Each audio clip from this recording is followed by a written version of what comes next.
నమో శ్రీ లక్ష్మీ వెంకటేశ్వరాయ శ్రీ మహాగణాధిపతి నమ.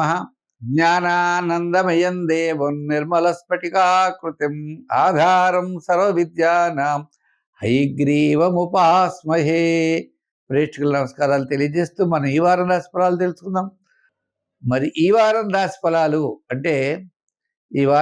ఫలాలు అంటే జనవరి 18 టు జనవరి 24 గ్రహాల యొక్క పరిస్థితులను అనుసరించి మనం రాశి ఫలాలు తెలుసుకుందాం.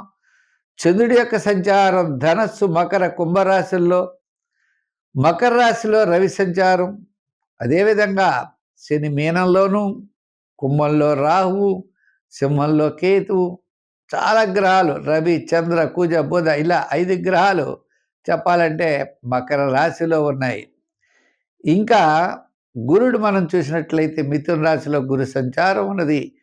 ఈ విధమైనటువంటి పరిస్థితుల్లో చాలా అనుకూలమైన పరిస్థితులు ఎవరికి ఉన్నాయి, మనం ఏ పరిహారాలు చేయాలి, ఏ పరిహారాల ద్వారా మన జాతకాన్ని మనం మార్చుకోవచ్చు, మనకి కార్యజయం, ధనలాభం ఏ విధంగా లభిస్తుందో మనం తప్పనిసరిగా తెలుసుకుందాం. వృశ్చిక రాశి. ఈ వృశ్చిక రాశి వారికి తృతీయ స్థానంలో రవి, తృతీయంలో కుజుడు, తృతీయంలో బుధుడు, తృతీయంలో శుక్రుడు, ఇలా 5 గ్రహాలు తృతీయ స్థానంలో ఉన్నాయి. అస్సలు ఇటువంటి పరిస్థితి ఎప్పుడూ లేదు. అంత అత్యద్భుతమైనటువంటి యోగాన్నిచ్చే కాలం. ఒక గురుడు మాత్రం అష్టమంలో ఉన్నాడు, శని మాత్రం పంచమంలోనూ, రాహువు చతుర్థంలో ఉన్నాడు. ఈ 3 గ్రహాలు.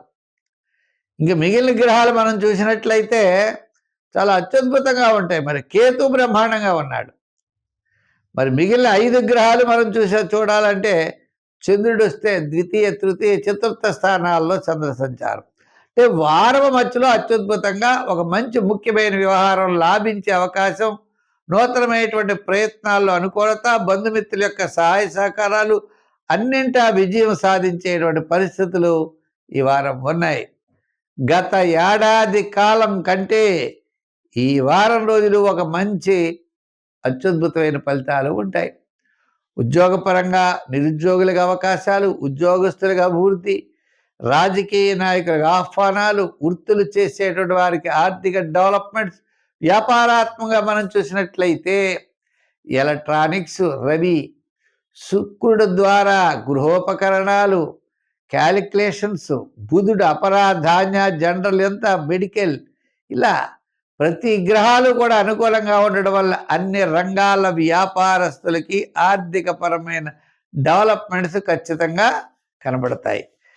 ఎంత ఆర్థికంగా కనబడినా ఆ వచ్చిన డబ్బంతా కూడా పాత బాకీలు తీర్చడానికి పోతుంది అన్నారు.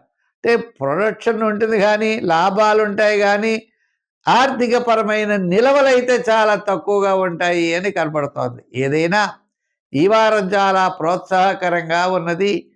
సంఖ్యల్లో మీరు తప్పనిసరిగా 9 వాడండి, రంగుల్లో గ్రీన్ వాడండి లేదా రెడ్ కలర్ వాడండి. ఆరాధనలో గురుగ్రహ ప్రీతి కోసం గురు చరిత్ర, దత్తాత్రేయ చరిత్రల్ని పూజించి గురు మంత్రాన్ని పూజించండి. ఓం ద్రాం దత్తాత్రేయాయ నమః అని అనుకుంటూ ఉండండి. తప్పనిసరిగా విజయం సాధించగలుగుతారు.